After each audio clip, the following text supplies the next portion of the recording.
Xin chào anh em sản xuất ngành nhôm kính. Ngày hôm nay công ty cổ phần thương mại xuất nhập khẩu Kinh Max xin giới thiệu với anh em sản xuất ngành nhôm kính cái dàn máy sản xuất cửa nhôm cao cấp nhất hiện nay trên thị trường. Sẽ làm được tất cả các hệ nhôm trên thị trường hiện nay. Nhôm Việt Pháp, nhôm hệ 5 năm, PMA, JMA và đặc biệt sẽ làm được cả nhôm sinh pha. Thì anh em đầu tư dàn máy này để sản xuất cửa nhôm thì sẽ không phải đầu tư lại nữa. Vì các cái dàn máy này là dàn máy cao cấp nhất rồi ạ. Thì đối với dàn máy sản xuất cửa nhôm hiện đại này thì sẽ có bao gồm 5 máy chính. Đó là máy cắt nhôm 2 đầu 09S Plus, máy phay đầu đố như anh em nhìn thấy trên đây ạ, máy ép góc kỹ thuật số thân to, máy đột dập làm hệ 5 năm và cuối cùng không thể thiếu được đó là máy nén khí. Thì sau đây tôi sẽ giới thiệu các cái thông số kỹ thuật để anh em nắm được về chi tiết các cái dàn máy này ạ. Thứ nhất là máy cắt nhôm 2 đầu 09S mang thương hiệu Fentech của chúng tôi. Đây là dòng máy được công ty chúng tôi bán chạy nhất của thị trường năm 2018 và đầu năm 2019. Dòng máy này thì chúng tôi đã có rất nhiều các cái cải tiến để nâng cấp so với các cái dòng máy cũ. Thì tôi sẽ nói qua thông số kỹ thuật của các cái dòng máy cắt nhôm 2 đầu 09S này. Thì máy cắt nhôm 2 đầu 09S này thì sẽ sử dụng động cơ có công suất là 3 kW, đường kính lưỡi là 450, sử dụng lưỡi cắt tên Ryu của Nhật Bản. Cũng như các cái dòng máy 09 cũ thì dòng máy này cũng cắt được 3 góc cắt, đó là góc cắt 90 độ, góc cắt 45 độ và góc cắt 135 độ. Ngoài ra thì chúng tôi có cải tiến thêm rất là nhiều các cái điểm. Ví dụ như đây chúng tôi lắp thêm hệ thống đèn LED để cho anh em làm vào ban đêm, và cái kính núp để anh em nhìn thấy được kích thước của cái kích thước cắt nó rõ ràng hơn đối với những anh em mà lớn tuổi, các bác các chú mà bị cận thì có thể là nhìn thấy rất là rõ ràng.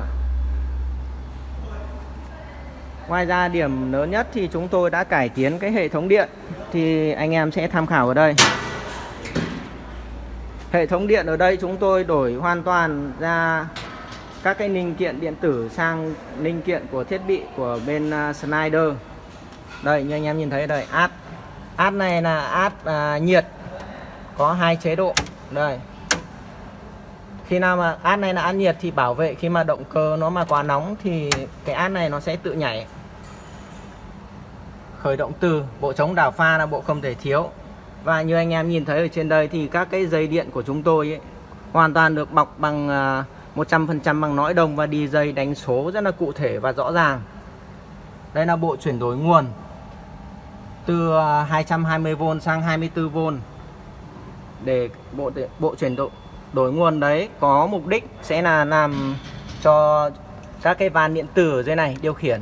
Ngày trước là sử dụng điện là 220V nên là nó rất dễ là xảy ra cái tình trạng là nó bị cháy, nên là chúng tôi sẽ chuyển đổi sang điện một chiều thì sẽ đảm bảo hơn rất là nhiều. Đấy là cái cải tiến lớn nhất của chúng tôi về hệ thống điện. Ngoài ra như anh em nhìn thấy ở trên đây thì chúng tôi sẽ cải tiến cái máng cáp, chuyển đổi từ máng nhựa sang máng sắt, thì đảm bảo trong cái quá trình sản xuất thì sẽ không bị gãy và đảm bảo cho cái hệ thống nén khí và hệ thống dây điện của chúng ta được an toàn. Hộp bình đựng dầu ở đây thì chúng ta nhìn thấy là hộp bình được thiết kế là bằng nhựa trong suốt, thì có thể là biết được cái lượng dầu của chúng ta nó có còn này là hết, và nhìn rất là thẩm mỹ và đẹp. Đấy là về máy cắt nhôm 2 đầu 09S. Và tiếp theo chúng ta sẽ tham quan đến máy phay đầu đố. Máy phay đầu đố thay dao nhanh ở đây. Đây là sản phẩm cũng được cải tiến mới nhất của công ty chúng tôi. Đây như anh em nhìn thấy ở trên đây.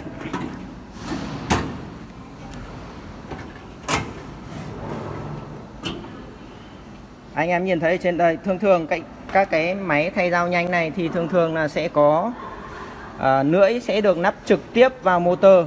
Nhưng mà đây chúng tôi đã cải tiến là nắp thêm 2 ổ bi ở đây, thì lưỡi sẽ truyền động qua ổ bi thì đảm bảo tuổi thọ của motor sẽ được ổn định hơn.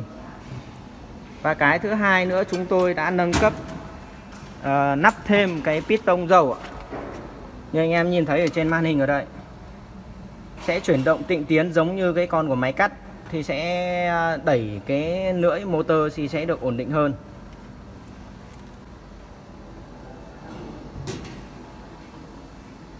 Ngoài ra đây sẽ là máy đột dập, sẽ là để sản xuất cho hệ 5 năm 14 dao. Đột dập này là đột dập đa năng, sẽ sản xuất được tất cả các hệ nhôm PMA, JMA, Giang-ni. Và tiếp theo là đến máy ép góc kỹ thuật số, không thể thiếu được khi mà sản xuất nhôm sinh pha. Cái ép góc này thì chúng tôi đã cải tiến, khi mà anh em mua về thì kỹ thuật của chúng tôi sẽ đến bàn giao và lắp đặt cho anh em, căn chỉnh cho anh em.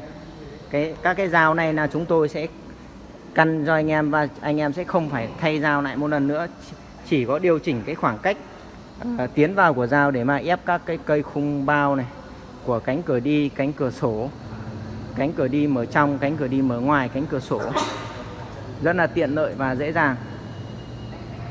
Và máy cuối cùng là máy nén khí 200 lít. Trên đây là tôi đã giới thiệu tổng quan về các cái dàn máy sản xuất cửa nhôm của Công ty Cổ phần Thương mại Xuất nhập khẩu Kinh Bắc. Thì anh em có nhu cầu xem máy trực tiếp, thì có thể đến kho máy của chúng tôi. Trụ sở chính ở miền Bắc thì là tại khu công nghiệp Yên Nghĩa, quận Hà Đông, thành phố Hà Nội. Chi nhánh miền Trung thì tại khu công nghiệp Hòa Khánh, quận Liên Chiểu, thành phố Đà Nẵng. Và chi nhánh miền Nam tại khu công nghiệp Quang Trung, phường Nghiệp Thành, quận 12, thành phố Hồ Chí Minh. Anh em có thể liên hệ trực tiếp với tôi theo số điện thoại bên dưới màn hình.